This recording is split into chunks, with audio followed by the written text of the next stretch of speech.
Welcome into the CHGO Bears Podcast presented by Factor Meal Kits. Head to factormeals.com/CHGO Bears 50 and use code CHGO Bears 50 to get 50% off. We love Factor. We love being here in Las Vegas. It's day 2 Radio Row. Adam Hoge, Mark Carman, Nicholas Moreano over there on the left.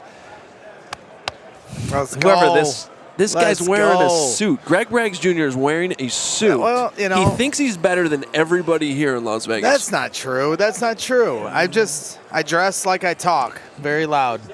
Well, I mean, wow. I think what needs to be underlined is that there was a 6:45 departure today, and Nicholas Moreano was there, and Adam Hoge was there, and Carman was there, Lawrence was there, and Hollywood Braggs nowhere to be found, nowhere, just in his room tweeting away about his wild night activities in Las Vegas. Would you like to explain yourself? It was a fun night. Nice, little Italian dinner. We didn't get too crazy though. We didn't burn the midnight oil. Do I have to sit here and defend Braggs for the second straight day? Yeah. Day 2. Because where were you guys during dinner last night? Yeah. We had a great dinner as an all-city family. All-city dinner. Didn't know. And Carm went to bed. We didn't know that there was the group dinner. Wasn't properly. You were with us He's when lying. we decided. Now he's lying. That was a lie. First he slanders me. Now he's lying to start the show. This is how we're starting. Nick had a decent excuse. He went to Circa and maybe won some money or didn't. You went to bed. I needed to get my rest, so I was properly focused to do this show to the best of my abilities. You guys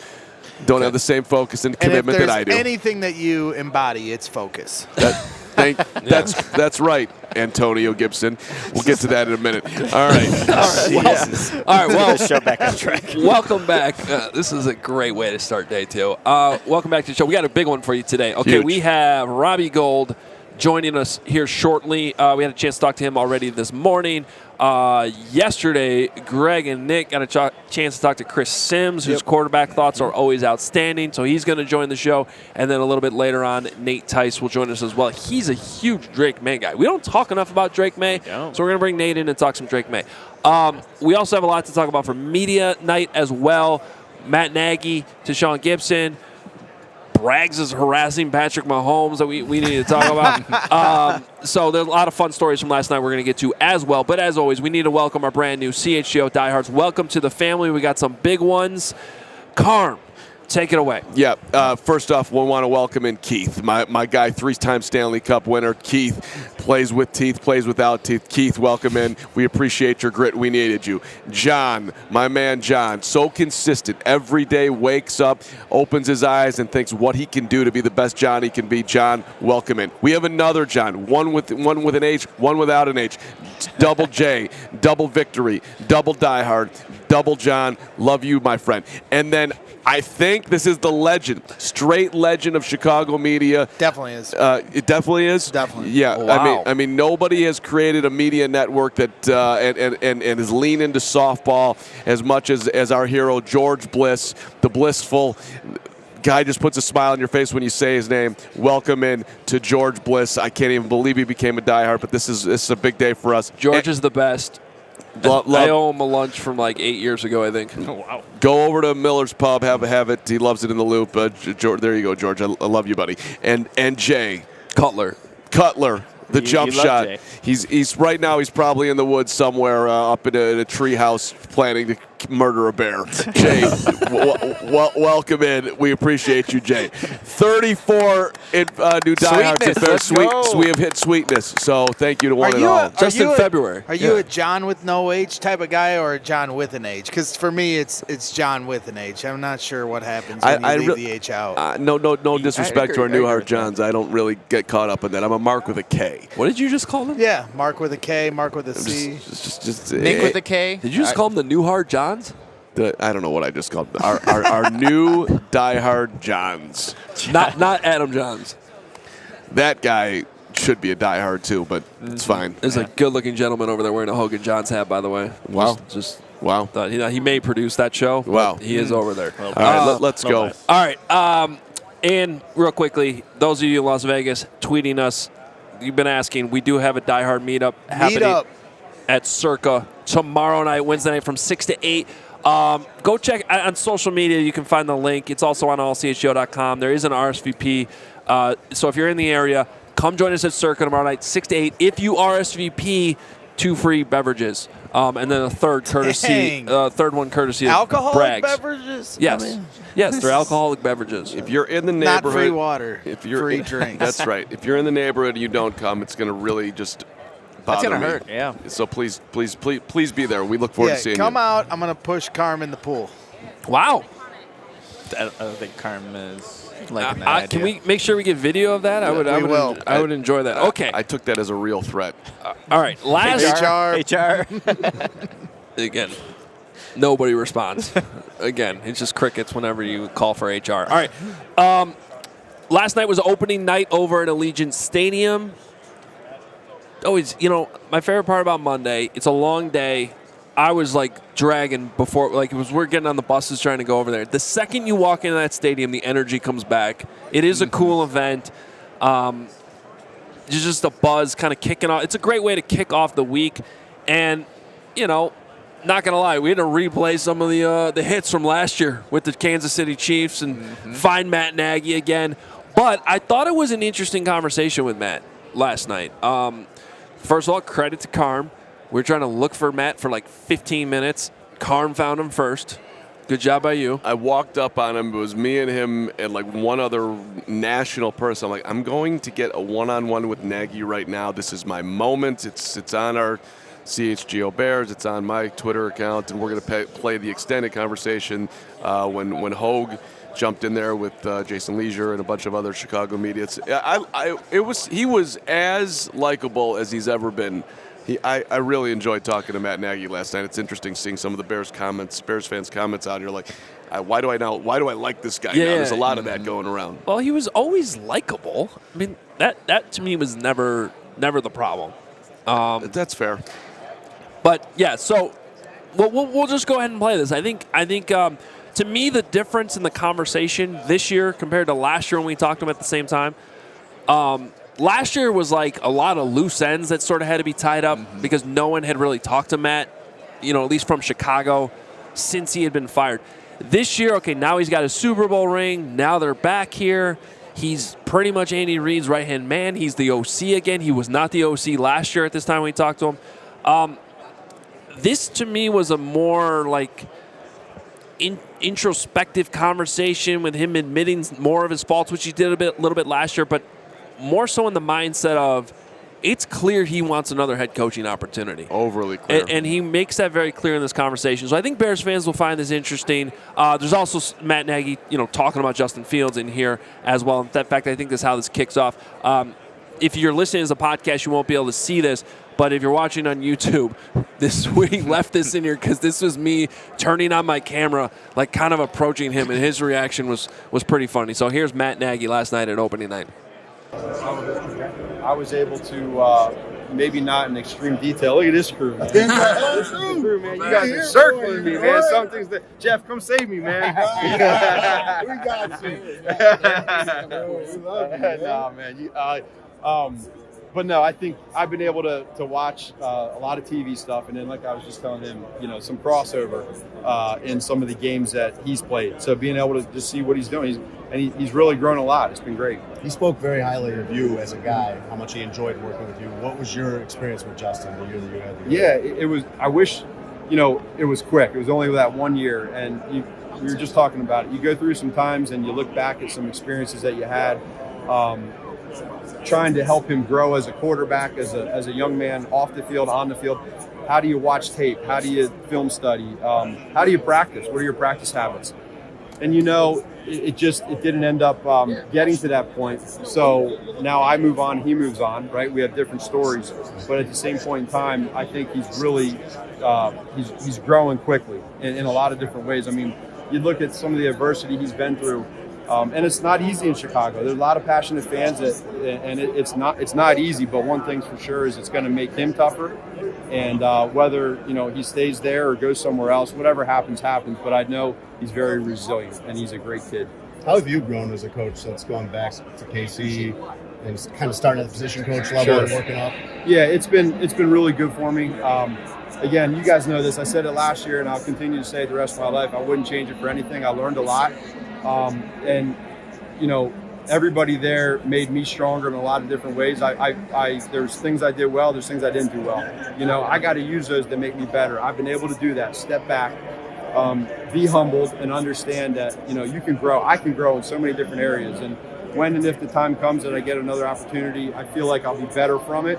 You know, and I think a lot of the players, like I've been able to have a lot of different conversations off the field and away with different players on the team that were there on the Bears. On the Bears that I've been able to stay in contact with. Some didn't end well, and being able to reconnect and say, hey, why didn't it, and how can we get better? That to me is what it's all about, you know. And so, like, we all as coaches, it's a tough profession, and it's something that if you can't grow from it, you'll fail. I'm going to grow from it. So that's been a big part of your growth, is to go and have those hard conversations. Yeah. I mean, but I think that's the only way to do it. You know, as a man, you have to do that. You know, I got 4 boys. Y'all know that. I teach them about handling things the right way. And if something doesn't go well, hit it head on. Be honest, right? I always talk about truth and love. And when you do that, in the end, 10, 15 years from now, you feel good about it. It might not have ended the way you wanted it to, but can we grow from it? And can we have a relationship? And we're going to hopefully be in this profession a little while. You bounce around so much in coaching, not you, but in general, it's a profession where you bounce around a lot. And you did move around, but you moved back to Kansas City. Yeah. How good has that been for you work-wise, being back with a lot of the same guys, and for your family? Yeah, it's been great. You know, number one, for my family, it's been really good. Again, it's when you sign up, it's the territory you sign up for as a head coach, especially in Chicago, right? If things don't go well, it's going to be tough.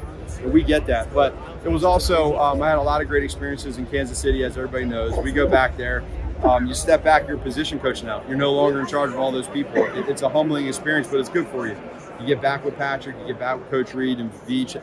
I also built more relationship with guys I didn't know because there's been some turnover in Kansas City. Right. I've been able to help teach the younger coaches. And so now getting into my role this year, it's been a role I've never been in before, where I'm now a coordinator and not a quarterback coach. And so that's been good because now I know what Coach Reed's going through on a day-to-day basis behind the scenes that I can help these guys and I can be the conduit to stop things getting to his desk, you know? So that part's been good. And at the same point in time, I also see that Coach Reed adapts and changes. He adapts to different things that I thought. Sometimes you think you can't change, you can't, you know, this is what it is. And I see that now. So now I can understand that, hey, whether it's a schedule change or something small that you wouldn't ever think of, he changes and he stays adaptive. He adapts to everything, and I love that about him. Do you value more of the stability or the ambitions you have to be a head coach again? When you see a guy like Spagnuolo who's staying there for a long time and has the stability? Well, it's both. I think it's for me. The stability is one thing, but it's about being able to grow as a teacher and as a leader. For me, I want to be able to be better. Where did I fail? Where did I go wrong? And if I can accept that and understand that, then I can use that to make me better in my next opportunity and wherever and whenever, right? If I can do that, that's good. If I can't, that's my fault and that's bad. So I can do that here. I can learn. I can meet new people. The stability is one other thing, but you know, it's a changing profession, and I know I'm hungry to get another opportunity. And if and when it happens, I'll be definitely more prepared. All right, so there's what Matt Nagy had to say last night at opening night. Carm, what was your biggest takeaway? You seem to be the most excited about this conversation. So, one is, as we said before the interview, it's very clear that Matt is hopeful that he's going to get another opportunity to be a head coach in the league. Two, I thought it was a big deal that, hey, I went back and called former players and had uncomfortable conversations, some of them that were fairly awkward. That's a pretty damn mature move by the former Bears head coach. And, you know, what's he going to say when you ask him about the quarterback? He doesn't – I didn't expect him to trash Justin in any way, shape, or form. But I thought it was – I still kind of felt myself believing what he was saying as far as his belief that Justin's going to have a very solid career, whether it's in Chicago or somewhere else. Yeah, he just sounded, I mean, just really reflective like we were saying before we played the interview. But, like – in the NFL, there's a lot of egos, and it seems like Matt Nagy, where he was before and to where he is now, is a guy that, you know, obviously is doing those things that Mark just mentioned and showing, like, the growth that he can have as a as a coach in this league, and I think that's good for him. And obviously, still wanting those aspirations to go be a head coach again. Like, you need to take those steps to reflect, go back, have those tough conversations. But I think it was just opening up to getting more into what Matt Nagy is now as opposed to what he was when he was with the Bears. He also underlined, like, look, I was the head coach of the Bears. Now I'm a position coach, and you got to eat that, and it can't be fun. Like, I was the guy. Now I'm over here. I'm making a lot less money, and a lot of people are telling me what to do. Before I was in the position where I'm at the top. I think any of us can relate to getting somewhere in life, and then you get knocked back. It ain't easy, man. Now, it's a lot easier when you got a bank account that's swelled to the level of an NFL head coach, but it's still a humbling experience. Part of the reason why I think Matt Nagy, if he ever does get a chance again, and by the way, it's still a possibility that he's the guy who ends up taking over for Andy Reid, if and when that happens. But Nagy has mentioned now multiple years in a row, and I think he was even more so this time around, some of the mistakes he made. Specifically the stubbornness. When he was talking about what he's learned getting back with Andy Reid, is that Andy Reid adapts. Like, that was one of the biggest problems in the Matt Nagy era when he was the head coach with Bears, is they did not adapt enough. And he was stubborn in his ways. And I think that has gone from just what was a talking point in Chicago with us analyzing what was going on at the time to him now openly admitting that, yeah, people were probably right about that. And so I do think that if he truly understands that now, there are certain things and stories that I've even heard of probably more specific examples of mistakes he made as a coach. I'm talking more inside the building now, that he probably would do a better job of making sure it didn't happen again if he ever gets that opportunity. I still have a tough time buying it. I mean, until you're outside of Patrick Mahomes, like, I don't think you're ever really going to find that answer out. He's going to mask a lot of your deficiencies. I mean, even this year. But you're talking scheme. I'm talking more head coaching stuff. You're bringing up a very valid point. Right. 'Cause wherever he goes, who's his quarterback? Right. But I'm talking more about the head coaching mistakes that were made more so in managing a roster, managing a locker room, and things like that. Yeah, 100%. And so, a guy, and we used to talk about this a lot, a guy that had a room that was filled with all his play sheets on the whole wall, like, that's somebody that's very proud of himself. And as someone that's a extreme narcissist like myself, I can typically spot a narcissist across the room. There's a guy sitting right next to you, Hoge, that I think identifies with that to an extent. So, hey, we all got a little bit of narcissism in us. That's what it is. And so I think Nagy... I don't know. I think Nagy still has a lot of that inside of him. Yeah, you're going to get humbled a little bit when you get fired, but when you're coaching Patrick Mahomes, it's easy to mask those things. And to the coaching standpoint, again,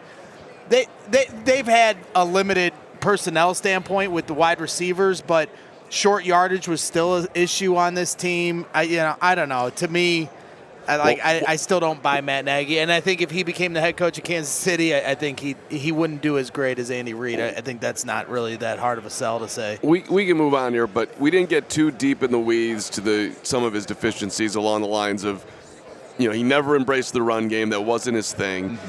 And if you go back in time, like, I remember, Jalen Johnson, who's in the middle of contract negotiations, putting out on social media a letter that he got in his locker about being fined for being late. That shows a player dunking on a head coach, and I'd wonder, there's some parts of, like, losing the locker room that he probably could have done better. But the issue specifically with that, from what I've gathered since that happened, was part of the reason why it was an issue, because Jalen Johnson was late. You do get fined for being late. He was 2 minutes late. Yes, that's right. Yes. But yes, he was barely late, but he was late. The problem was, supposedly, as I've been told the story, Matt Nagy showed up to a meeting late, either the same day or the next day or something like that. Right. And so that's where it rubbed players the wrong way. Okay, you're going to hold the player accountable, fine, but then you're not going to do it. You're not going to hold yourself to the same standard. Right. You had to be in the building supposedly by 8:45. Jalen got there at 8:47, but you had to be there at the building for 8:45 for a 9 o'clock meeting that he's holding. and then he's late to that 9 o'clock meeting, and he's finding the player. Yeah, It's a bad look. So, and that's an example of what I'm talking about, where I think that, and that was sort of later on. I think that was when things were already sort of starting to go out of control. Yep. And so not getting to that point and understanding sometimes that, you got to have a little leeway and you got to hold yourself to the same. Those are the types of things where I'm thinking if Matt Nagy ever gets that opportunity, it can go better. Now, let's get off of Matt Nagy a little bit. Another one of my players, I don't know why I said that. Everyone's your player. Well, one of the players that I enjoyed, which was what I was trying to say, covering, was somebody that probably not a lot of Bears fans still think about, but he's playing in the Super Bowl this week. And that's Tashaun Gipson. Safety, was with the Bears for a couple of years. Pretty solid player. I had to remind myself of this. He's now been in the league for 12 years. That's insane. And that's not nothing. Like, that's really impressive for any player, but especially a safety.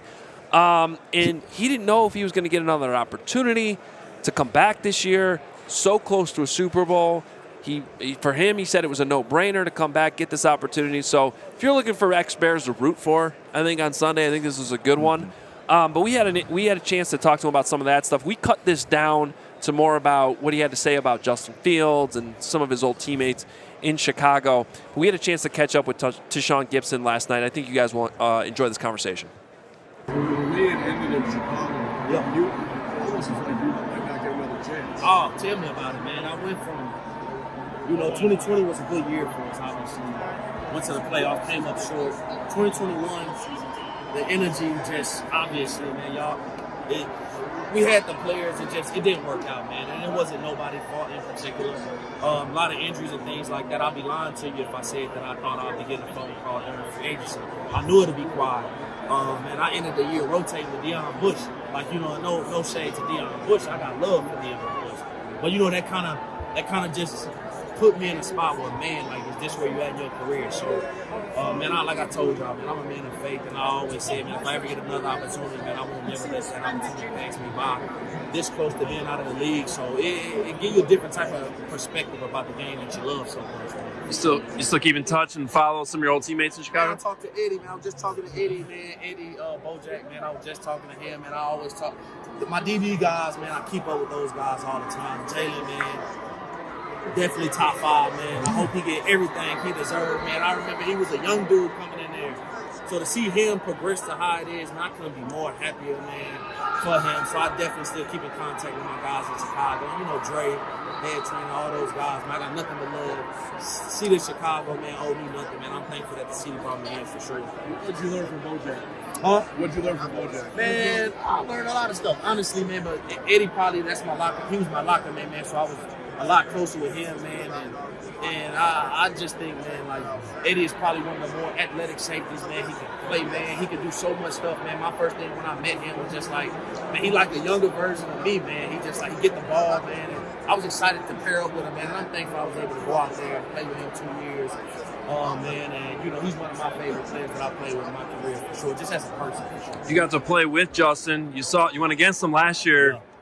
Just what was the differences? Just sort of being, on the same team as him and then having to go up against him last year. Man, you don't realize how fast he is because he never have to run in practice, man. And he used to say he's one of the fastest dudes on the team. Nobody would race him. After I played him, I realized, like, he just might be one of the fastest guys on the team, man. Freak athlete. Honestly, it's hard to game plan against, man. 3rd and 10s is just like he can make those with his legs and no problem, man. Obviously, he got an arm that can make every throw. I wish Justin nothing but the most success, man. And whatever happened with him, obviously, I follow. Whatever happened with him, man, he gonna land on his feet, whether it's still in Chicago or somewhere else, man. He's a hell of a player, man. He's a young kid. He's still developing, man. And I can't wait to see what the future's like for him, man, in the next couple of years, man. I'm thankful to have that year with him, man, just to see him. He didn't talk much, but just to see him progress, even just his rookie year from last year and even this year. Watching him do what he did to Detroit, man, was, obviously you see those, like, man, a dude just, he a ball player. So, like I said, man, wherever he land, man, Justin will do, he gonna do good, man. And I'm rooting for him for sure. Nobody wanted to race him. I just love the Deion Bush shade. It's so good. I was rotating with Deion Bush. No shade to Deion Bush. Hey, he intercepted Lamar Jackson, you guys, in the AFC Championship game. So, Deion Bush. Hey, man, Deion Bush and Deshaun Gibson are both playing in the Super Bowl. That's true. So, shots fired across the bow. I was sharing Super Bowl rivalry. I was sharing a podcast with Greg Braggs.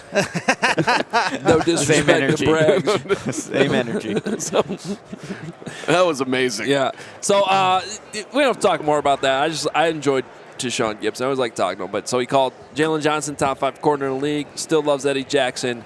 Justin Fields hard to game plan against. That's what a lot of defensive players say about Justin. Which is what we're kind of getting at with the headline on today's show, which is just like it is a very interesting dynamic with Justin Fields in that the players seem to be fully in his corner. Not just Bears players, but like you talk to NFL players, like this is clearly a player that has respect across the league. You talk to more like personnel people, and it's a different conversation. Right, because we talked about this with Mike Pennell yesterday. You know, Former Bear, yep. And that's the thing. It's very telling to this point.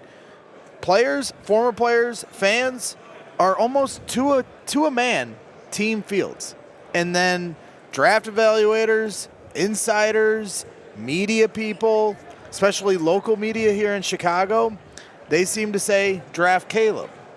And it is an interesting dichotomy of like why there's that separation when you talk about, you know, this opportunity the Bears have, you would think there'd be more of a blend, but it is a very hard line, and it's kind of fascinating to see. For more insight from Greg on that whole conversation, I encourage you to get on a media bus here in Las Vegas. He's holding court and doing a show in the back of the bus routinely in the back, usually in the back of the bus. He will do his own radio show in the back, talking about Caleb Williams. Yep. So just to paint the full picture on that, it's the end of the day. Everyone's exhausted. We're on this quiet bus, and the only thing that anyone can hear is Braggs in the back talking about Caleb Williams and Justin Fields for the 800 zillionth time. Well, the thing is, you know, Justin, he's just such a great guy, and like, I mean, I nearly walked in back his defense, though, as I find myself defending. They were jumping in. They were talking to him. That whole entire back of the bus was like doing the show with them. They were interested. Yeah, I was listening. I had my headphones in. I was trying to work, but you know, the rest of them were doing a show. I'm working. I actually wouldn't have heard it had Lawrence Benedetto not pointed it out, because I have my tune-out Braggs thing going on. It was gone, but then Lawrence brought me back in. All right, to your point, I think we have George Kittle and Patrick Mahomes. Yep. This is some big-time work by Gregory. These are very quick, but Greg was harassing both superstars. Yeah, just to give you a little vibe of media night. Yeah. It was a lot of fun. Obviously, it was my first time ever being on the media night floor for the Super Bowl and all the different podiums. It's a lot like the Combine, maybe a little bit more on steroids, because the people that are asking the questions are also celebrities that are standing around you as like well. yourself. Not Exactly. not there yet. Not there yet. Biggest celebrity I saw last night, Bert Kreischer. Hey, man. I love Bert. Exactly. I love Bert.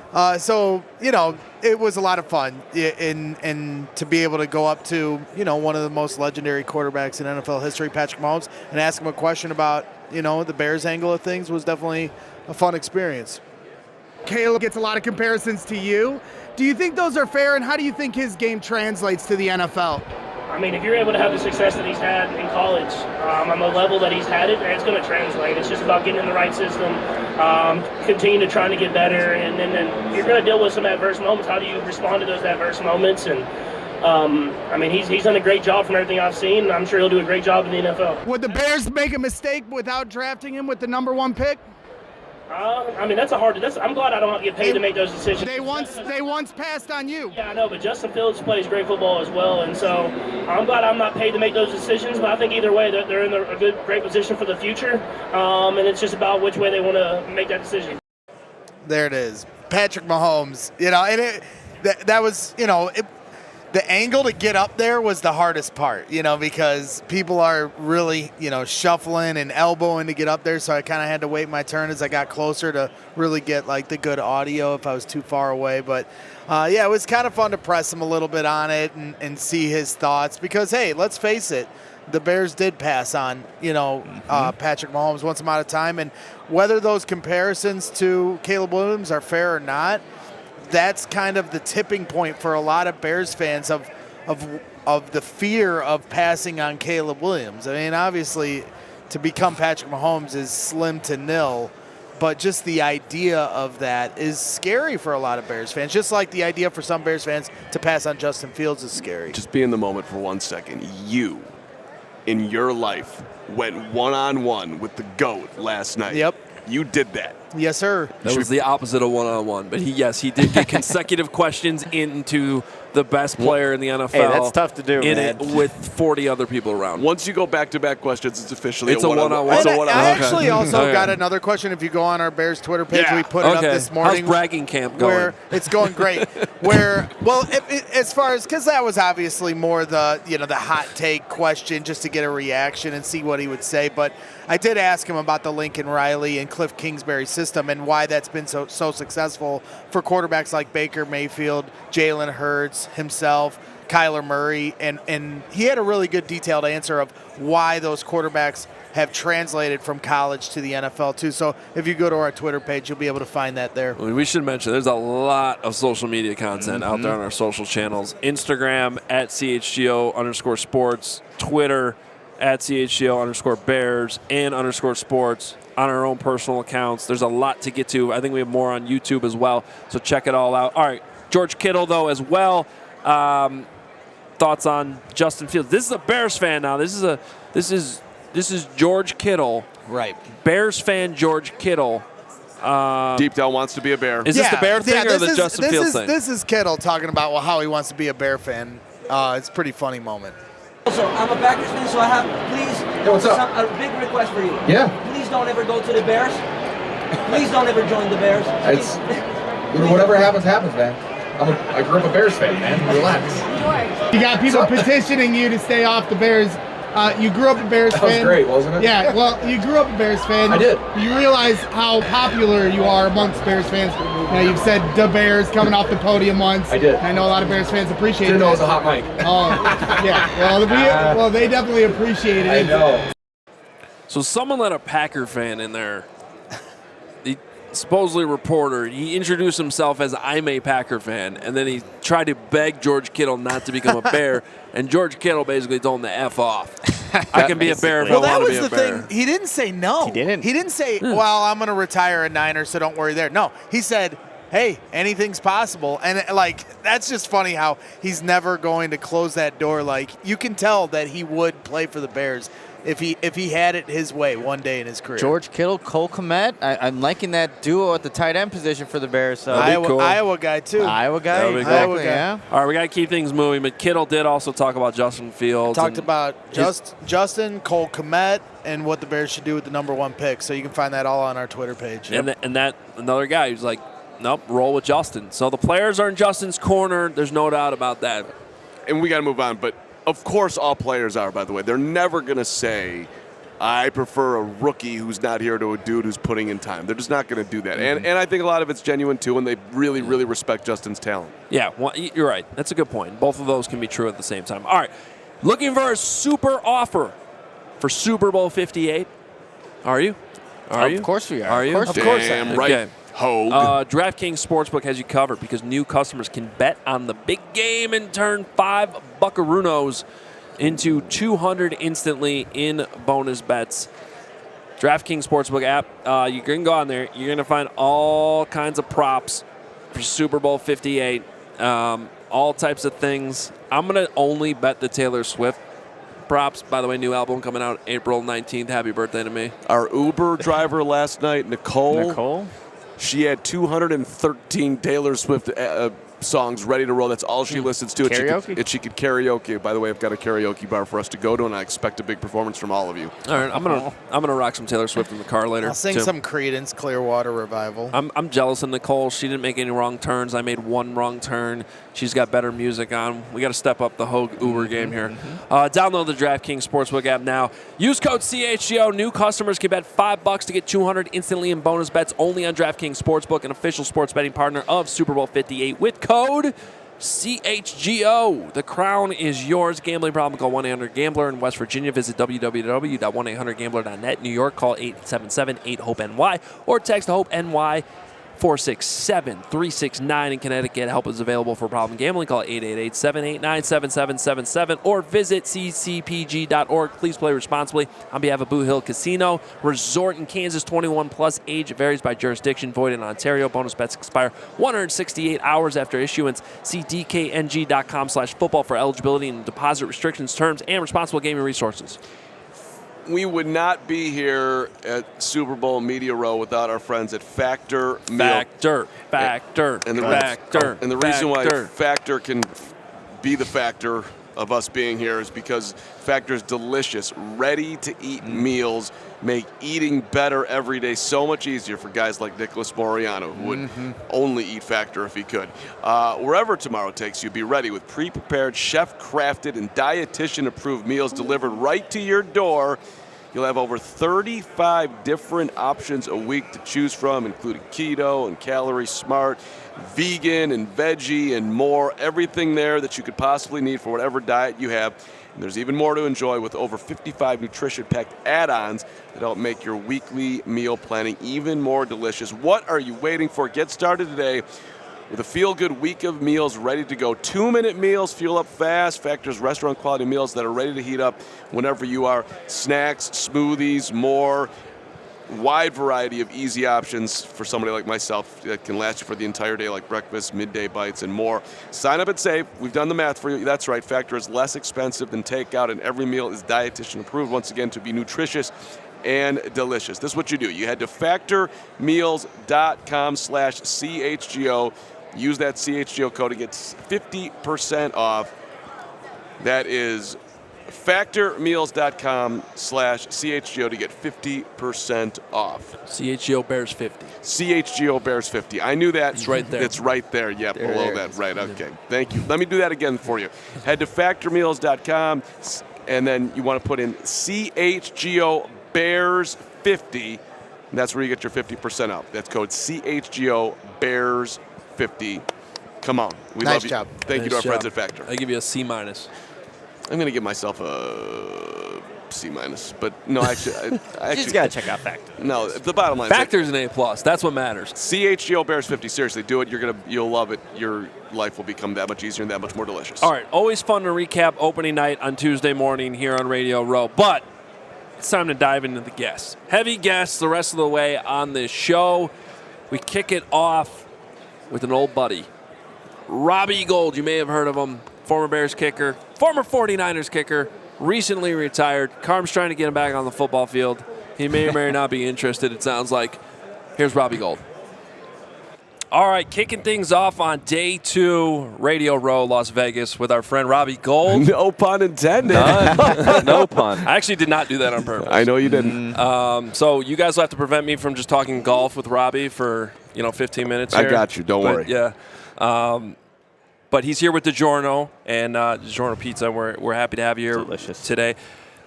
This is your former team here this week. Yeah. What are the emotions like for you? I'm happy for the guys. Obviously, we've been pretty. I say we, like I'm on the team right now. We've been pretty close. We've been in 3, I think, of the last 4 NFC championships. We dropped an interception that would have probably put us in the Super Bowl in LA.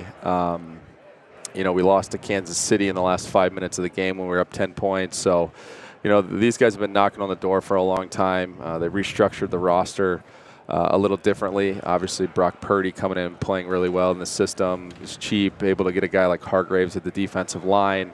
You're able to retain a couple players. Pay Sam Darnold as a backup quarterback, $5 million. So you're able to solidify that after what happened in Philly last year. So, I'm happy for the guys. I'm happy for, what they've been through because they deserve it. I think it's going to be a great game. One of the things that I think you'll see as this week kind of moves on is the line's moving pretty close to almost even. Yeah. Both teams are kind of built the same way. I think whatever defensive line plays the best on what could be a softer, slower surface, like you saw in Arizona, because the fields will be very similar. And stereotypically in Las Vegas, the field's soft, it's sandy. So how they operate that will be something to look and see how that goes. But I think in general, whatever defensive line plays the best, I think is going to be the difference maker in this game. Let's create some controversy. You should be kicking in this game, correct? Or you could be. How's that? Like, could you have made it through another season in your mind? Yeah, definitely. Listen, I could have probably played 3 or 4 more seasons. My wish list of what I would like to have done in my career at certain places and do certain things was pretty specific to a couple places. And after we got done at the season and San Francisco said they were going to move on, then, I had to develop what I thought was best for myself and my career. And, we were fielding phone calls for a long time all the way through. It's just an interesting dynamic now that the older kickers didn't get signed till later. And when they were offered, you're offered the same contract of league minimum and or come on our practice squad first, and then we'll elevate you. So to me, I just didn't think that was something at this age, at 41, at that point in my career, that was really worth tipping my legacy for. Listen, we had a lot of conversations to get back in the playoffs to kick at the end of the season, and I just, talking to my wife and my agent and people that I believe can help me make an educated decision. It wasn't like I woke up one morning like, I don't want to play football again. It was just a conversation that kind of happens throughout the season. And, San Francisco went young, and so is most of the league. You see that at Green Bay. You see that, in L.A., and listen, the playoffs are unpredictable. That's the big part about it. So in an odd situation going into next year, you might consider it. Is that fair to say? No. Okay. He's retired now, man. Hey, but here's the thing. Mike retired 7,000 times and came back. I mean, the Jordan kickers could do the same. Let's go. Yeah, listen, I think if I can tell you this, I'm enjoying retirement. I don't have the personality that's like my toes in the water, but it's not in the water. I'm either all in or all out. I'm committed to, being around my kids more. I'm committed to coaching their sports, looking into broadcasting opportunities that we've done in the off season. Been coaching high school football, which has been a lot of fun. Looking to potentially do that at a head coaching level. I've been very lucky. I've worked with a nonprofit, Cal's Angels in Chicago, where they raise money for pediatric nonprofits. So, for me, it's not necessarily about, where am I going to find the most money in a job. It's now living a purpose-filled life and trying to change somebody's life or journey. And, I spent 18 years in the NFL to be able to do that. And, it's been kind of nice. Robbie, I know you're enjoying retirement, but going back to your career, you had 6 field goals against the Tennessee Titans in 2017. I think that's the most that you've ever had in a game. What do you remember about that game? It's interesting. I had about a 3-week span that started in Chicago where we went 5 for 5 and beat what was the staff that fired me. That's still one of my favorite games. It was my favorite of all time. I remember seeing you after the game down there by your guys' locker room, and just, you had a smile on your face. We knew that one meant something, a little extra for you. Yeah, that was the first time I was able to come back to Chicago. But we went, I think, 15. I think we kicked 15 field goals in a 3-week period, which was an NFL record.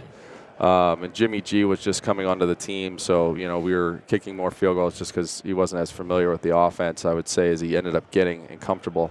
But, that game you could just kind of tell how – listen, it's no different than the Philadelphia Eagles game in the playoffs. When we were there, I just said to my wife, there's certain games you can feel when people aren't scoring in the red zone. It's going to come down to a kick. Mm-hmm. And really, the playoffs are the same way. Like if, Carlson makes that kick, I feel like against the 49ers probably aren't here. If Dan Campbell kicks both field goals, or at least attempts them, who cares if you make them, frankly.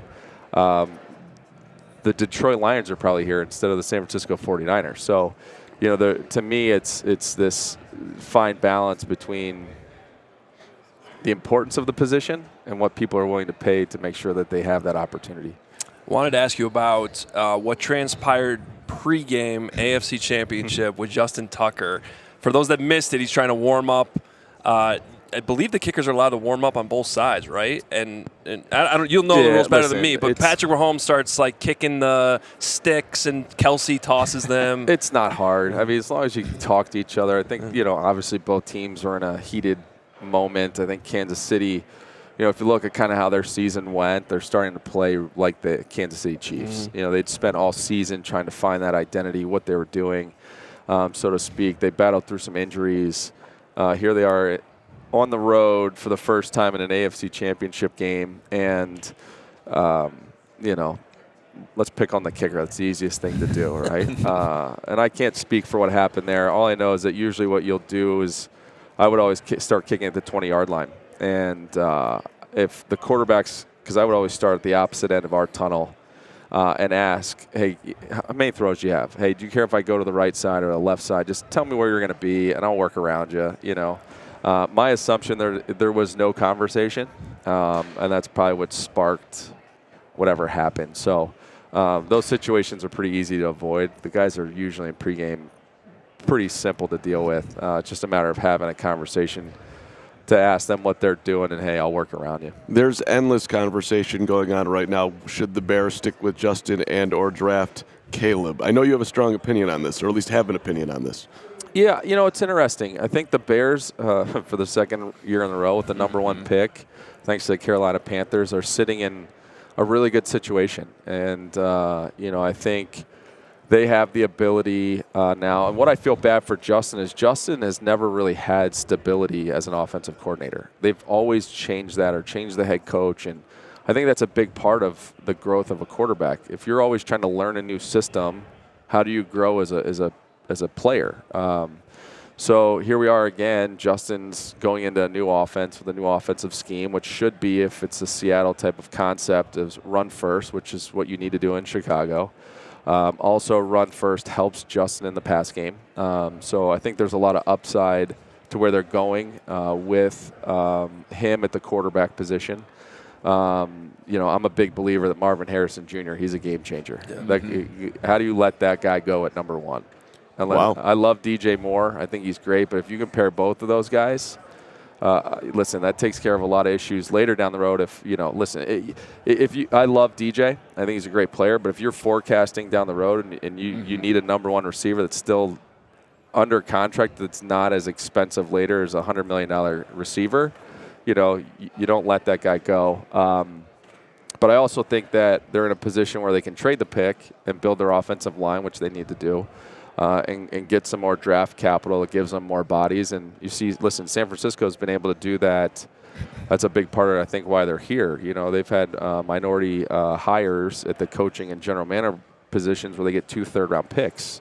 Those are quality picks. They've had, 8 of those, I think, or 10 of those in the last 4 or 5 years. So they're getting quality guys at that position at a cheap rate to be able to put under your salary cap. So, I think they're in a great position. I don't know what they're going to do, frankly. I think there's a lot of smoke and mirrors, but I'm not opposed to them keeping Justin and building around the team around him. But he's only there for really one more year unless you get him to a long-term contract. That locker room, though, is literally gone to polls or influence on their exit interviews, at least if you believe DJ Moore, what he insinuated. They love the guy. You bring in a rookie, how do you think that would work?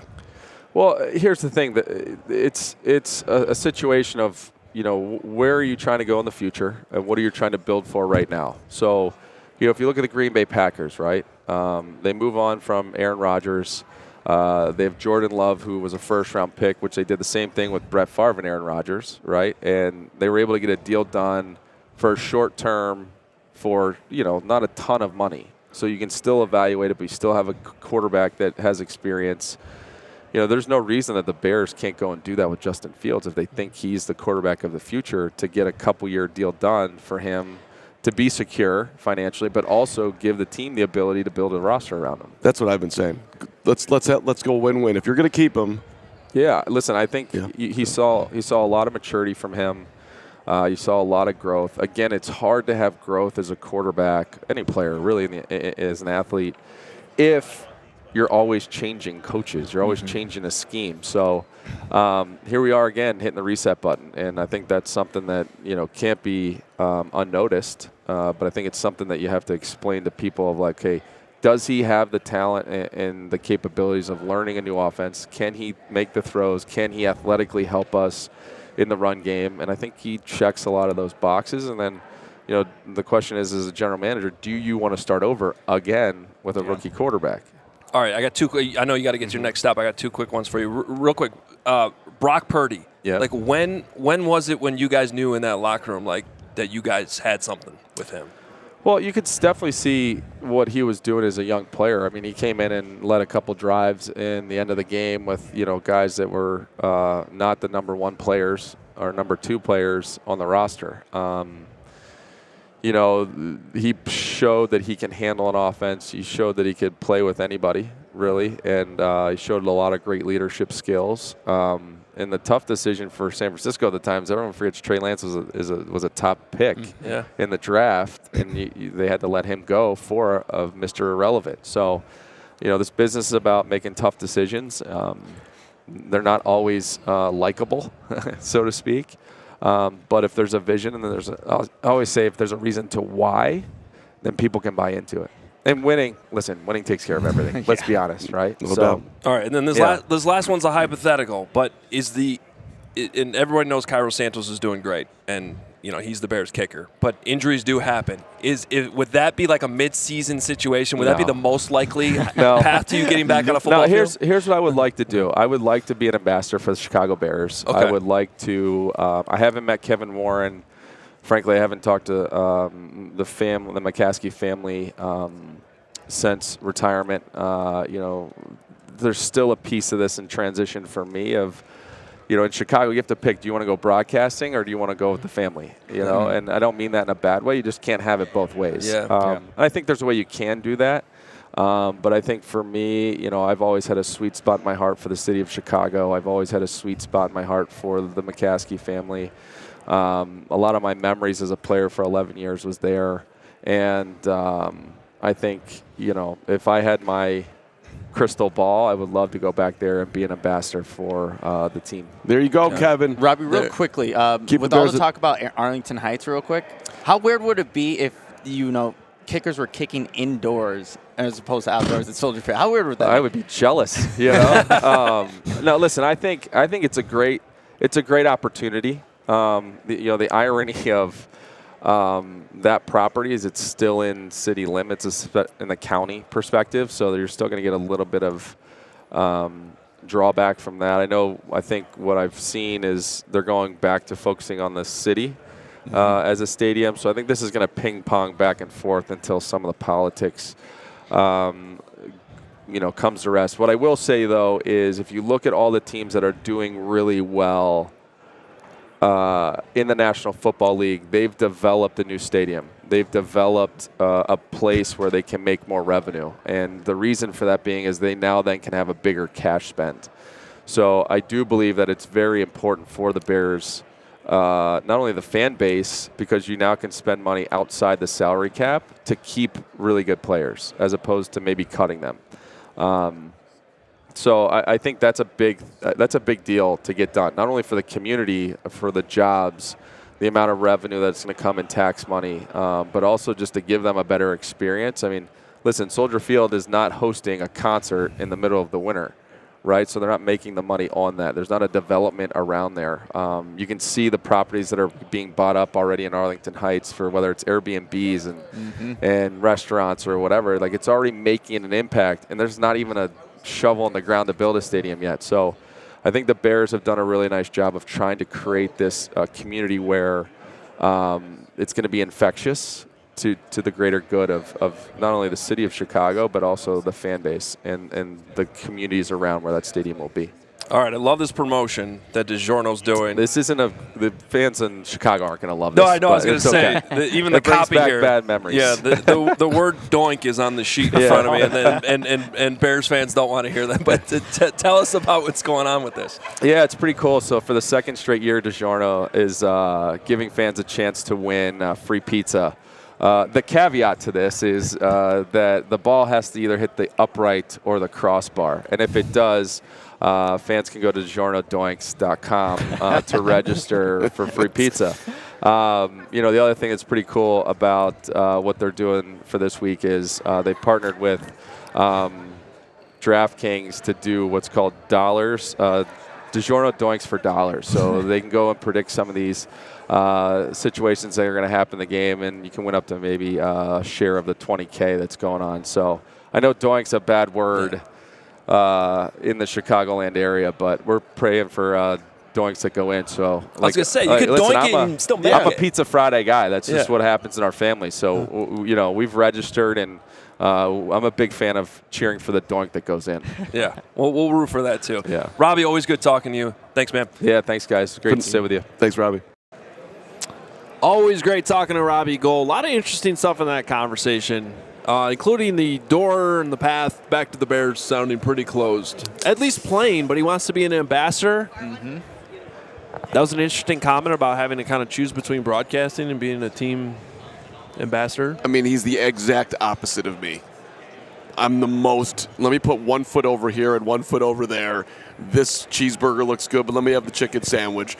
Gould is all in wherever he is. I love that move. It's like that's an elite skill, I would say. I think most of us are like trying to figure out where to be. And he wants to get into coaching, high school coaching, which would be great. And memo to Kevin Warren. Seriously, you wouldn't want that. Why wouldn't you want Robbie Gould as your as an ambassador? I think it's a pretty nice invitation that he just threw out. You may have noticed that Greg Braggs Jr. is no longer with us right now. He was removed from Radio Row. He was actually kicked out of here. Because for the 16th time, he left his credential somewhere. This time the ground was where he left it. And we were actually gonna charge him to get his credential back, but instead he actually got harassed by a security guard who was like, you actually need your credential. If you look around at people, Nick, I mean, nobody's really wearing credentials, and no one's getting stopped, but they stopped him. What does that tell you? Yeah, maybe it's his shirt. He's too loud. No, it's an easy target. Well, he went outside the perimeter. Yeah, he looks Can't like go a outside the newbie. By the perimeter. way, here I am. I'm checking in because he's not here, so hi. Oh, there you go. Hi. What's up, Lawrence? We have a super chat from Scott Henricks, 1999. He said, CHGO presents Robbie Gould, brought to you by the Duke. Can we make this happen, Braggs? Bird dog that, please. Yeah. We'll ask him. I mean, stuff going on there. all of our guests are, in essence, brought to you by the Duke. All of our jobs are, in essence, brought to you by the Duke. We Thank are you here to the Duke. because of the Duke. There's some truth to that. All right. We got to. Well, they're also brought to you by CD1. Let's go. Yeah. We're happy to welcome CD1 as one of our newer sponsors here in February. And CD1 Price Cleaners, you definitely want to check them out. CHGO.cd1.com. What is CD1? Well, they are cleaners, and they have awesome services all around the Chicagoland area. And customers can save over 30% on their dry cleaning bill by switching to CD1 Price Cleaners. If simple, transparent service, other cleaners charge a different price for every garment type. Plus, they have upcharges, and you may have to pay a different price each time you visit. Come on now, that's not cool. At CD1 Price Cleaners, they charge one low price for any garment. Yep, even sports jerseys, the same one low price. How about that? CD1 Price Cleaners has your order ready the same or the next day. Other cleaners will take 2 to 4 days to have your clean garments ready. What a great word, garment. Yeah. I mean, the bottom line, you can drop it off. They come to you. They got all the garments. I love CD1. CD1 Price Cleaners sends you a text when your order is ready for pickup. They have dry cleaning, wash and fold. Oh. Braggs needs some of that. Blankets, comforters, tailoring, alterations, leather cleaning, area rug cleaning. You got a rug? It needs to be cleaned. I do. Yep, Yeah. same. Poppy the puppy. Poppy, yeah, it's a problem with the dogs. Really Yeah. loves to puke on the rug over the floor. There's probably a rug at CHGO we need cleaned because of Poppy. That's a bad job by Poppy. Actually, that was Kevin Kaduk's dog, if I remember that right. Poppy would never do that at CHGO. Yeah. Anyway, visit chgo.cd1.com. Once there, you can pick up an in-store coupon or online pickup and delivery coupon options as well. Again, that's chgo.cd1.com. CD1 price clearance. Use that code CHGO. All right, it's getting easier, Nick, for businesses to switch to electric vehicles thanks to our friends at ComEd. Something that we can all get behind for the health of the planet and for the well-being of all of us who share it. That's right, Mark. Yeah, the electric grid is evolving to meet your cleaner energy needs as we all move with confidence towards an electric tomorrow. Whether you have one delivery van or a whole fleet of shipping trucks, ComEd can help guide you to make the changes that make sense there, Mark. What should business owners do then if they want to get involved, Nick? Yeah, they can go to ComEd.com/clean to learn more about the resources, fleet rebates, and infrastructure incentives available to help businesses go electric. If you own a business, don't wait. Start making your plan today to switch to electric vehicles. Good for the business, good for the planet, good for all of us. Go to ComEd.com/clean. Did you just say ComEd.com/clean? Yes, I did, Mark. Go now and see how going electric connects us to a better way of doing business and a better future for generations to come. Our friends at ComEd, ComEd.com/clean. Hoge. All right. So, part of our strategy and game plan this week is to sometimes send Nick and Greg out amongst the people here and find,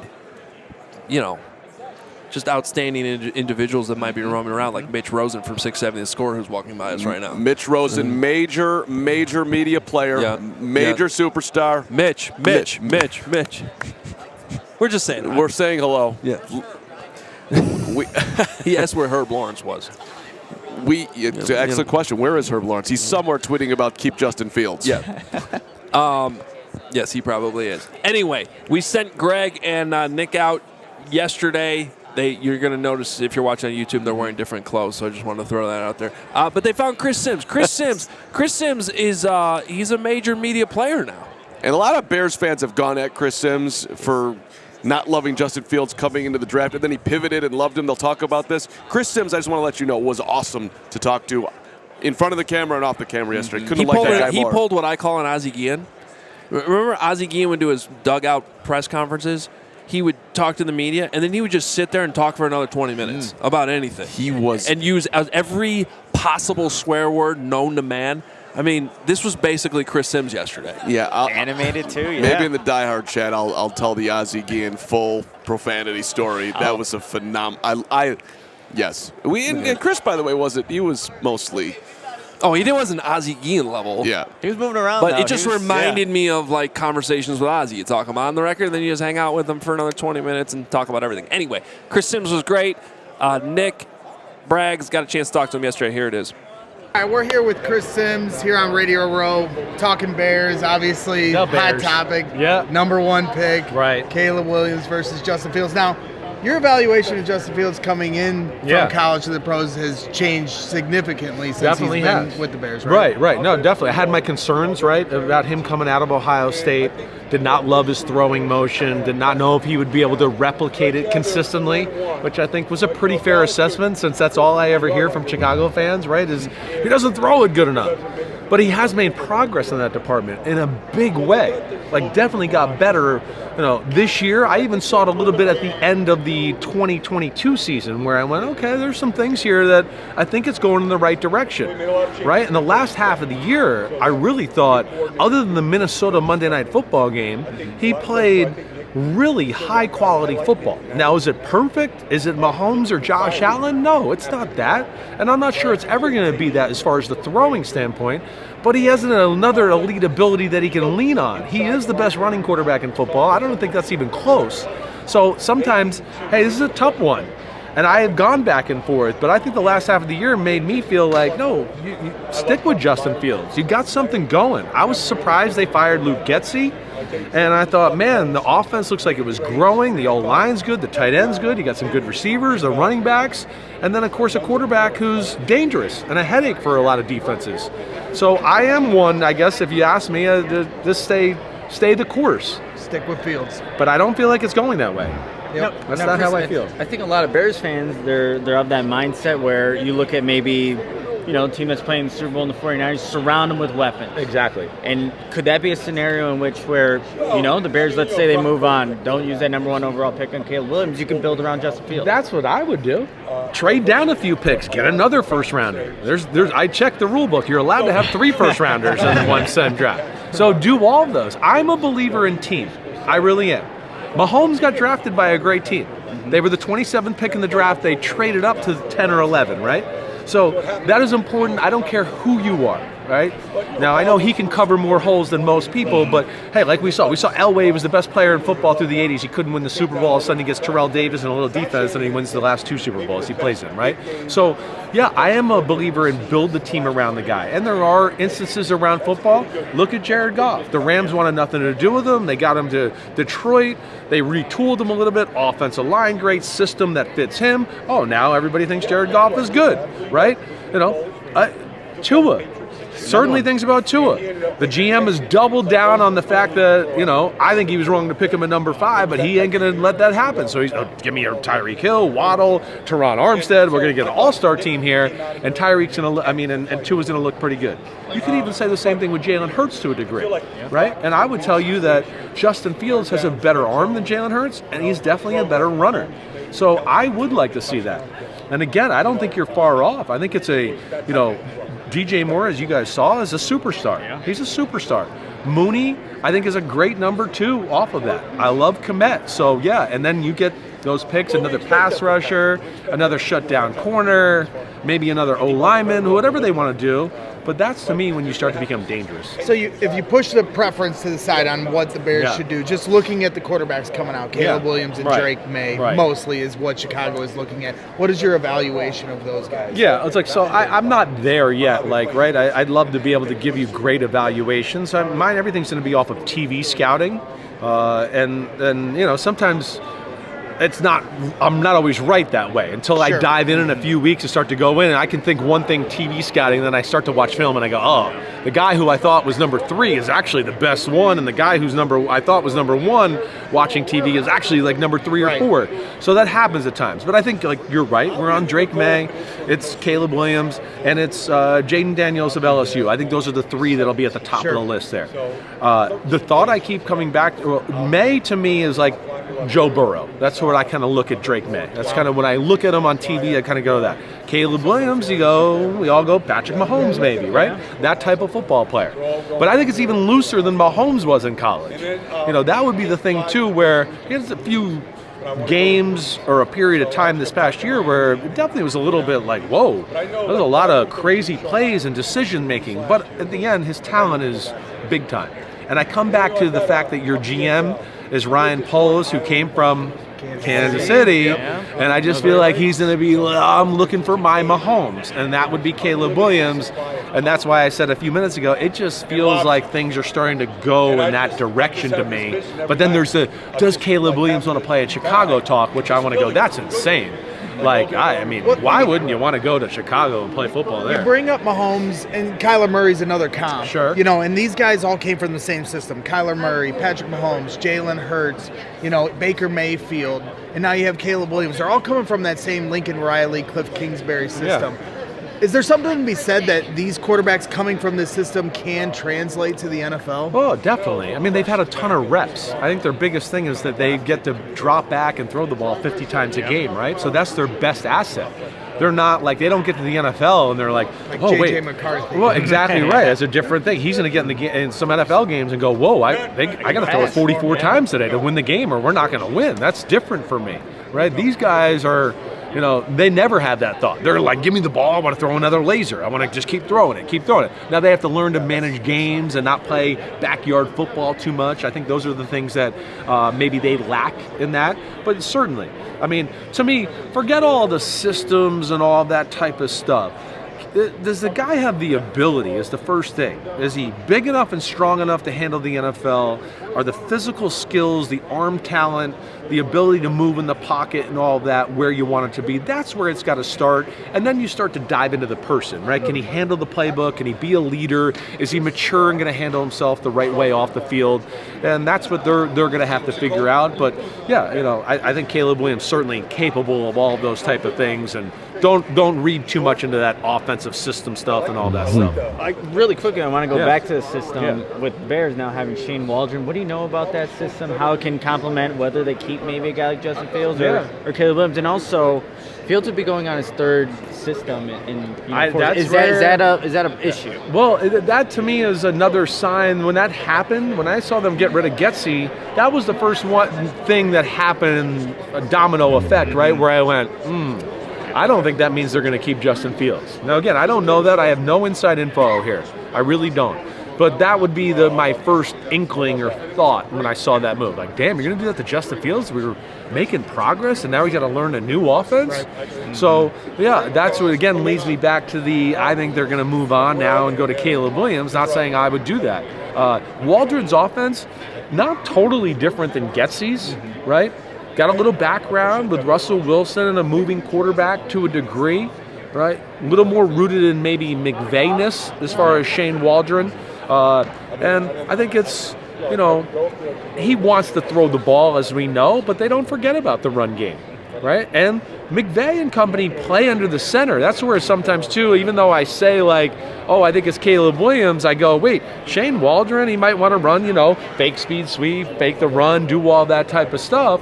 And Caleb Williams, you don't see do that type of stuff too much. But Waldron's offense has it all. It's got all the answers, certainly. And in a lot of ways, I think this offensive talent Waldron has in Chicago is really more complete than he had in Seattle. Because we know they had the receivers, sure, right? Their O-line has been horrible in Seattle. You guys got something going there. So I think he's got a little bit more of an avenue of success if they can get the quarterback thing right here and do all that. Chris Simms bringing us the answers here on Radio Row. I will not harass you the rest of the time. I was after him all day long. He was all right. You were polite. You were good. And we appreciate your time. Problem. Nice Chris meeting you Simms. guys. No problem.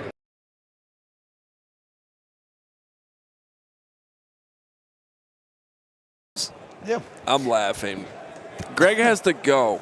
So, shout out to Chris Simms. That was a fun interview. I did hawk him all day yesterday to do that interview, and he was very gracious with his time.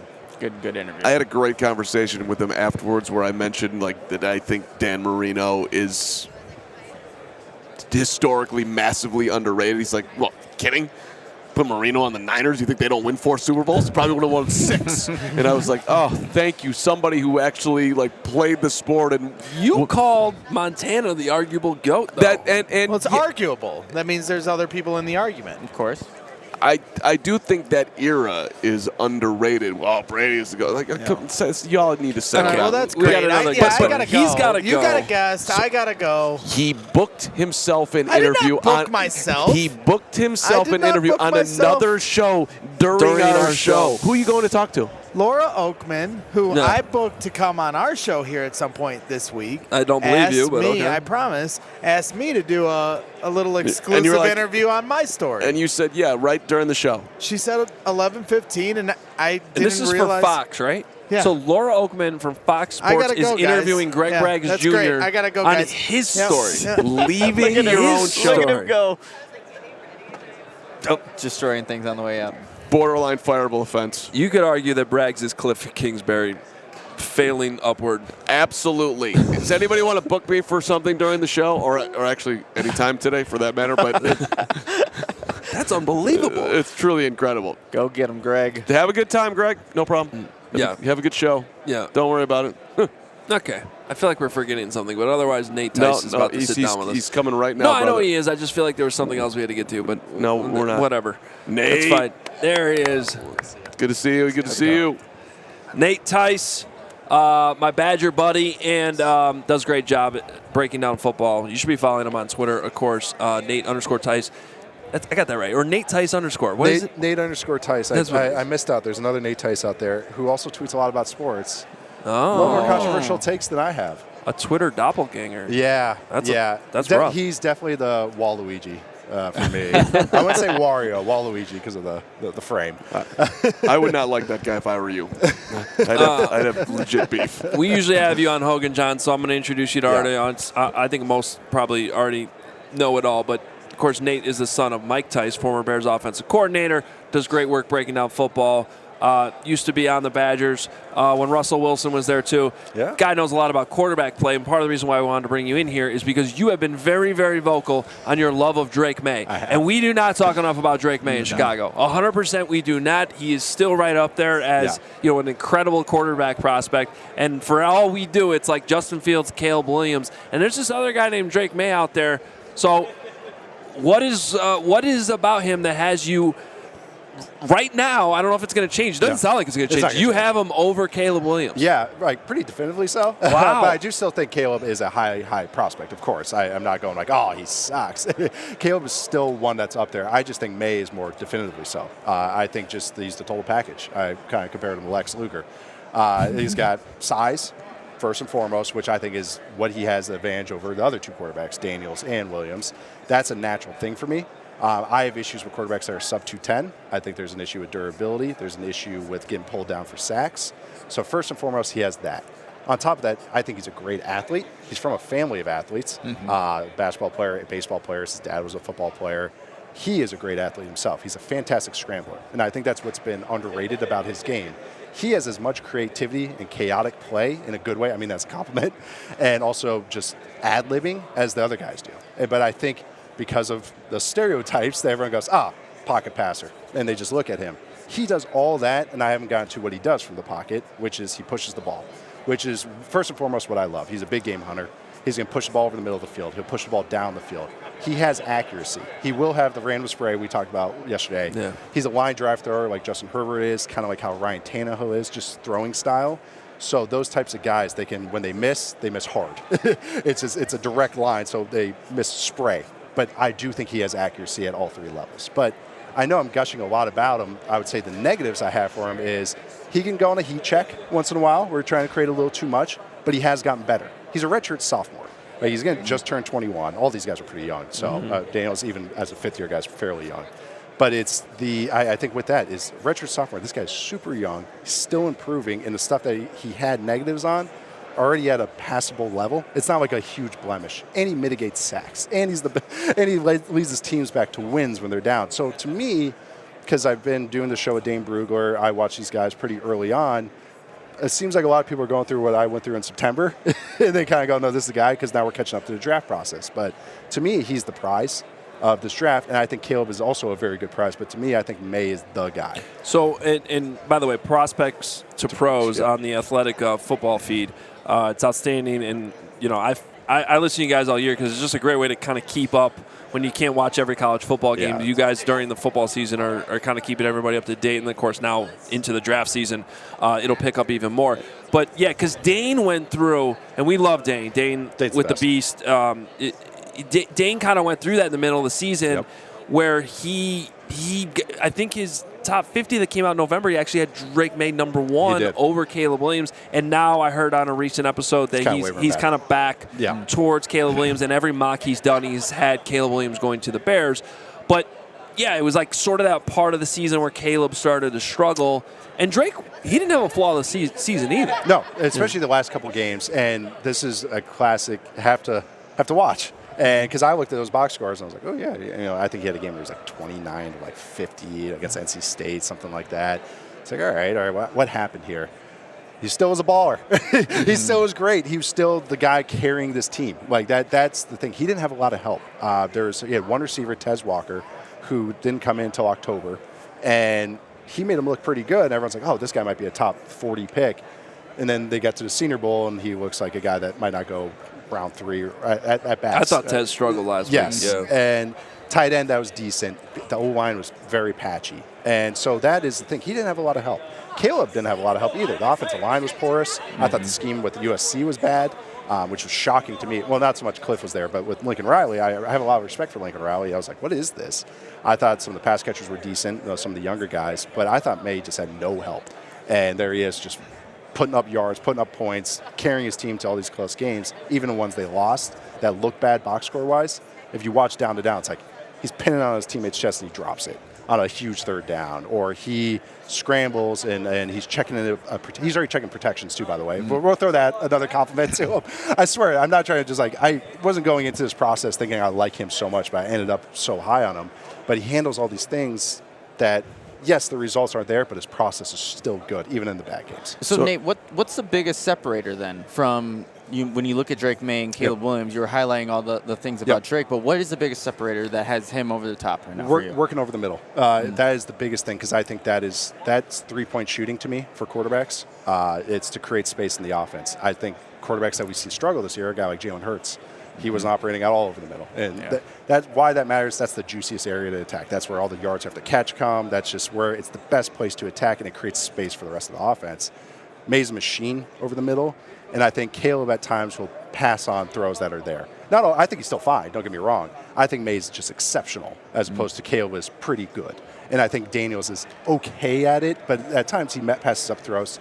I think when you try to work on the outside over and over, that can lead to kind of some inconsistencies, because you have to throw more of the middle. That's like if you just keep driving to the hoop, once in a while you're gonna get knocked off and not be able to finish. That's working on the outside. So are you saying that if you were the Bears, you would trade from 1 to 2, draft Maye, get all the draft capital you could, and move on from Justin? I think that would be a phenomenal outcome. And I as I've gone on his show plenty of times, and I was high on Fields. Like, I had Fields as a high prospect. I was still always optimistic about him. I kind of know what he is now. I look at him as, okay, maybe we can get like a taller Russell Wilson out of him, but that has a ceiling to it. Like I say, working over the middle. Fields does not work over the middle. That's why he can feel so up and down. Once in a while he hits one and he throws to the outside and he scrambles, but there's still that that consistency. He's going to be a very explosive player, but I think I have Maye as a higher prospect, and I was high on Fields. I look at Caleb as more of an equal tier prospect as Fields. And again, I was high on Fields, so that's a huge compliment. But I just think Maye is a better one. You reset the draft or the contract stuff, and if you can get a haul and you're going to pick 2, I think that's like win. That's why I want to have you on the show, because we don't talk about that scenario enough, and it's so. I mean, for the fans that want to get more draft capital, there is this scenario, especially with all this smoke all of a sudden with Cliff Kingsbury going to Washington and all this, where you could still get a lot. Washington's going to have to pay a premium on that. This isn't going to be your typical move up one spot trade. And trade like a third rounder. It's like, no, it's going to be a real No, trade. they're going to have to give up a lot. You can get that and still get your quarterback. Yes. And it's just for Fields and get the stuff for Fields. And you still get the stuff for Fields too, so you end up trading both. And now you're putting Drake Maye in this situation that could be very, very good that we talk about with Caleb Williams. Now, I'm not saying I'm there, but I do think it's a scenario that needs to be discussed a little bit more, and you're certainly selling it pretty well. I know, pretty hard. I know. Even when I wrote about him a few weeks ago, everyone's like, yeah, I had a couple Bears fans go like, I'm convinced. I was like, I had no idea who this guy was, but I'm convinced. No, I swear, it's like I knew nothing about the guy until I started watching him last May. And I just like, as I'm watching him, I'm like, all right, I know guys are high on him, but it's like, I think we're missing on who the actual one guy is. And I thought this season, even games that he would have a turnover, people, I know no one can pay attention to all the FBS games. It's impossible. He'll play a game. When you commit to a take, you're going to watch a lot of that take to make sure. So I watched a lot of North Carolina this year. I'm watching them like, are anyone else seeing this? Like, this guy's throwing balls left-handed for touchdowns. He's the one up against Pitt, I love that. And he does that every week. And everyone's like, oh, Caleb is so creative, which he is. But I'm like, Maye's just as creative. Like, this is a basketball guy. Like, throwing left hand, like throwing dink throws, like just touch. But then on top of it, launching it 50 yards on a javelin, like just peppering over the middle. So I think that's why I was just like, yeah. And to me, size is always the big thing too, and that's also a differentiator in athleticism. So it's like, and even if you have Caleb, sorry, I keep going on this. Even if you have Caleb and Maye same tier, wouldn't the process be, hey, let's just get more draft capital? If we look at them as in the same tier, I just think that's good process as well. If Bears fans right now are freaking out saying, I don't want Mitch Trubisky too. Yes. So, which is a ridiculous comment, because just because he played at North Carolina doesn't mean he's Mitch Trubisky. But he has played less than Caleb has, so that's one concern that I would have. And you're talking about his youth. But you're telling Bears fans that this guy is way more closer to who than, say, Mitch, if you were going to comp him. Justin Herbert's the classic comp. I've seen Herbert out there, but he has more chaos to him, and I think it's Justin Herbert if you got a lobotomy, like or if Justin Herbert with a golden retriever brain, kind of a little bit. But I don't want to call him like a dummy or anything like that, because I do think he's very good with the processing stuff. But he has that. All right, I'm taking over now. He puts on the cape. And that's why it's like Herbert this year actually did it more than he ever has. But that was one of the big blemishes with Herbert. It was like, go create a little bit, like go do something. And then I think Maye's already there. It's more just like honing it in, like more we're going like, okay, bring that back in. Okay, here we go. Just check it down. We're good. But then he does do that. So Herbert with a little bit of looseness to him. I think it's also important to point out that the Maye family, like this is a very athletic family. Yeah. I think there's little brother syndrome in here as well. Yes, like, remember, that was Dane's theory. Yes. For those that don't know, like Luke Maye, if you're watching North Carolina basketball, this is his little brother. Yep. And so his dad was a quarterback, I think, at North Carolina. His brother played on a national championship baseball team at University of Florida. And they're all freak athletes. So it's just like my family. Aren't there some sisters in there too? There or might be something like where they're his mom is something too, or something. There's something like that. Yeah, and that athleticism shows. Like I'm saying, eye test because I think he's a great, like not even just great, like an exceptional runner, like an actually really good. He'll run over guys. He will run. That's where the Josh Allen comparisons come in. He can run past guys. He'll stiff arm dudes. So, and you see that aggressiveness and that competitiveness coming out when he runs, because the NC State game's a great example. The game's fallen away. Their defense couldn't stop him. I think they're down like 24-0 at the first quarter. He's running. They just got a penalty in the red zone. So he runs on the next one. He keeps it. He just trucks two guys, scores, and they call another flag, and you see him just flip the ball down. I was like, oh, all right, we got a little anger with you, too. But just even stats, too. He was the second most efficient scrambler in FBS. He scrambled over 60 times, I believe. But he had the second first downs per scramble rate in the entire FBS. So he's just like, I don't know. It's like I went back and watched a couple more games recently because I was like, all right, now I took a deep breath. All right, let's get back into it. I'm like, yeah, I'm still here.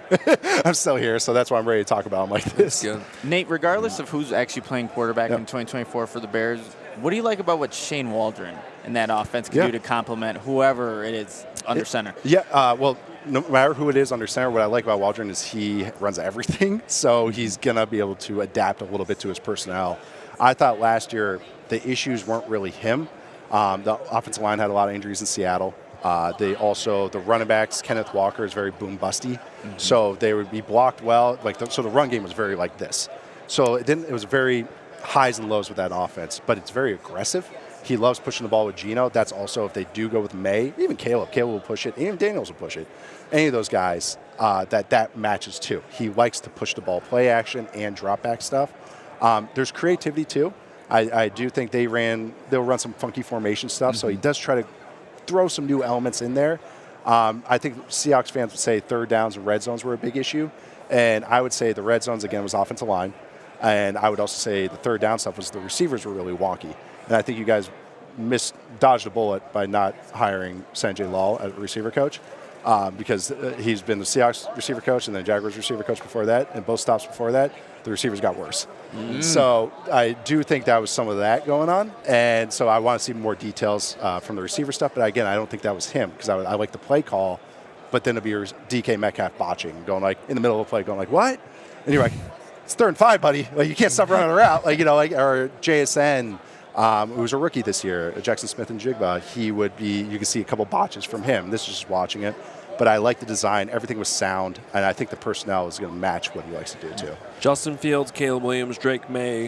Which one of those three quarterbacks is the best fit for Shane Waldron's offense? Maye, yeah. Oh. Yeah. Maye, and then it would go Maye, Caleb, Fields. Okay. Because, again, it's the throwing over the middle stuff and drop back and pushing the ball, which Fields will do, but it's a different type of that. And also he likes to sprinkle in some quick game stuff, which I think Maye and Caleb are better than Fields. Nate, I just want to let you know, and this is totally unfair, but if they pass on Caleb and trade Justin and Drake Maye stinks and those two play each other in the Super Bowl, I'll never live it down. I'm gonna hold you personally responsible. I'm fine with that. I'm totally fine with that. Well, that was last year. I was on their show, and I was like, I don't know if I would trade Justin yet because, I don't look at any of these three quarterback prospects at his level as a prospect.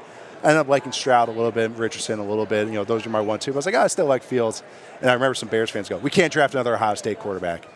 And then you watch how Stroud looked this year. That's where I come to with the North Carolina stuff. It's like, hey, don't tell yourselves that because you already missed them. It's just a stupid way to look at it. Right. Yeah. And there's more logic in looking at it like quarterbacks who come from a certain coach where like they either the system translates or it doesn't. Like Tedford, but like remember the whole Tedford just the stuff? it's just like the jersey doesn't correlate. It doesn't matter. All right, Nate, thanks so much. Thanks for having me. Appreciate you, man. Appreciate Always you good guys. talking football with you. And I think we're done today. It's all over, buddy. It's been a. Should we bring back? We got in Braggs? super chats. Should we bring Braggs? I don't know. back Is he done with his big interview with Laura Oakman? I think she punked him. I think she told him. Yeah. Oh, he got punked. I think he got punked. He got left the show and got punked because all I'm doing is seeing is a sad puppy dog looking. Punked or bumped? Punked, bumped, booted. I got bumped. Okay, there's a huge difference. Punked would mean the whole thing was a hoax. And they played Ashton Kutcher. Bumped means they just moved him. Did you get moved or are they going to? I got bumped at 12:30. So I'm able to come back on and finish strong. Finish should the have show told strong. them nobody bumps Greg Braggs Jr. I'm wearing a I gave suit. that flex insinuation, like how could you? But who were you bumped I'll let for? it slide. Yeah, who was the person? He has no idea. Colleen Kane, I think. From the Tribune? Or no, not Colleen Kane. No, I'm sorry. Don't worry about it. Don't worry about it. I forgot her So- name. Greg Braggs, though. All right, we need supers, and then we got to get out of here. So not Colleen Kane. You were bumped from someone you've never heard of. I'm now realizing what we should have done is just given Lawrence that headset, and then he could have done them. So we're gonna have to read these off the screen. Yep, pulling it up right now. Oh yeah, my computer's over there. So thanks, Greg. Well, You're on another show. Don't worry about it.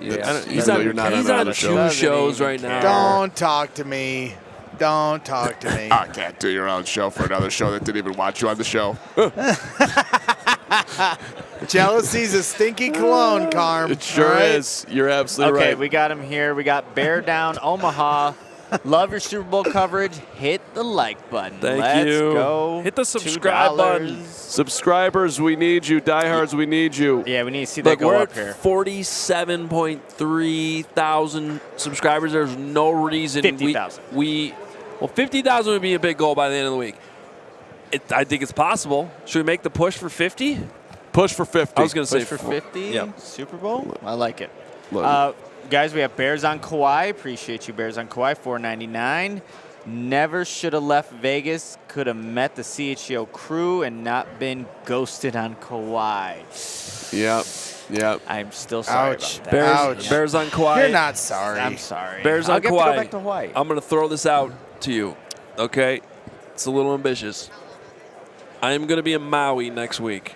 Uh-oh. It's a different island, obviously, but, if you want to get on a little puddle jumper, I will.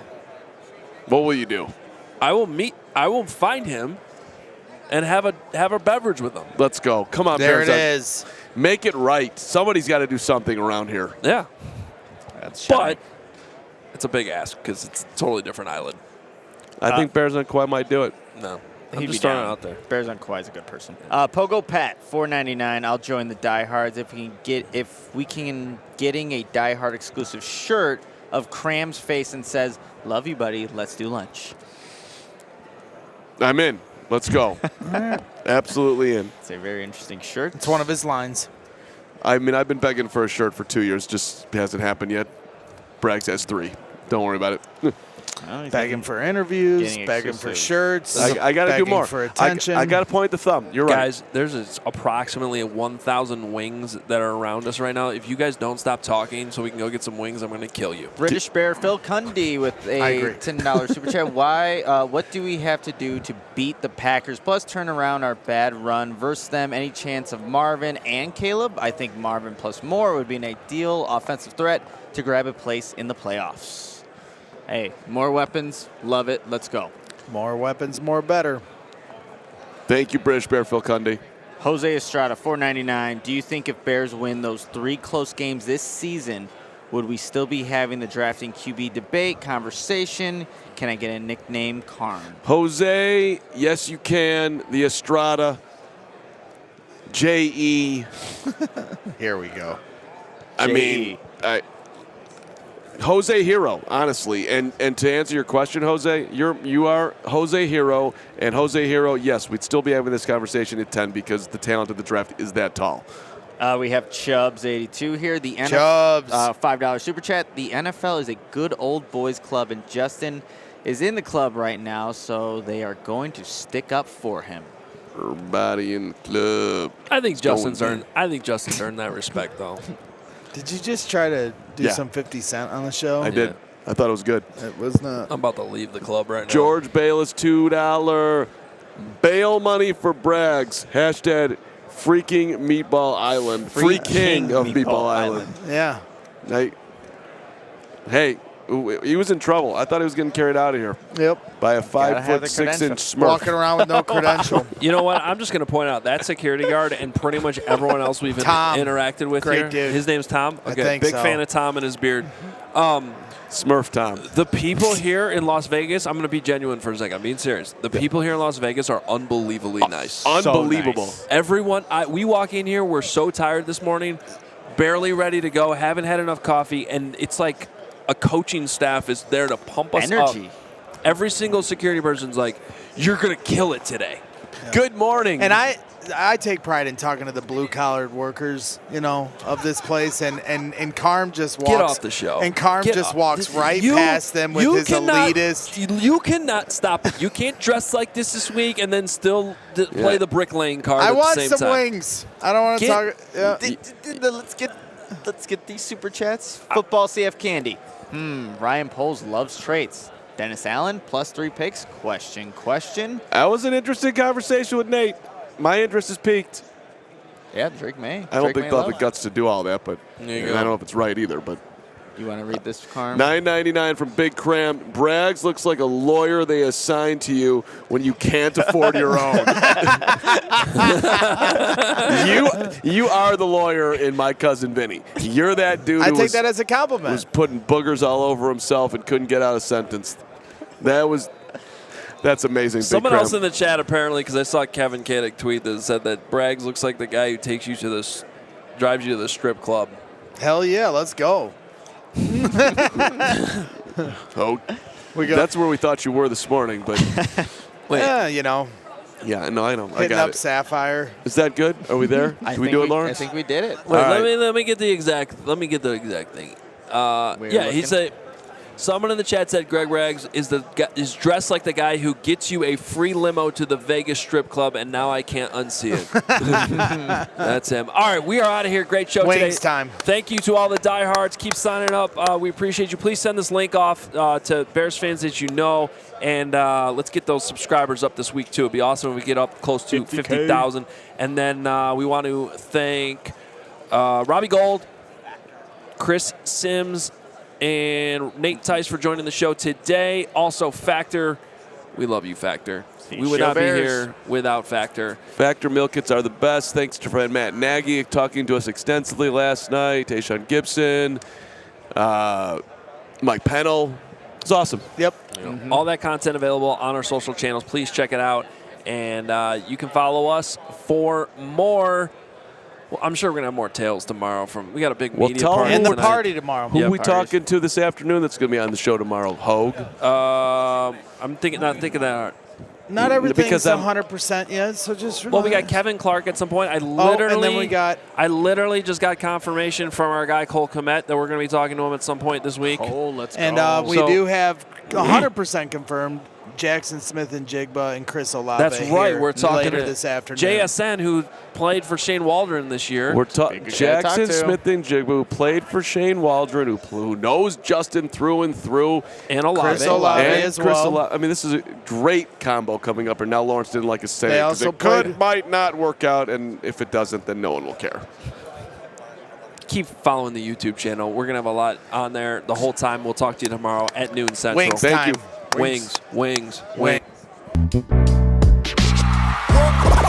all silly like the mayor.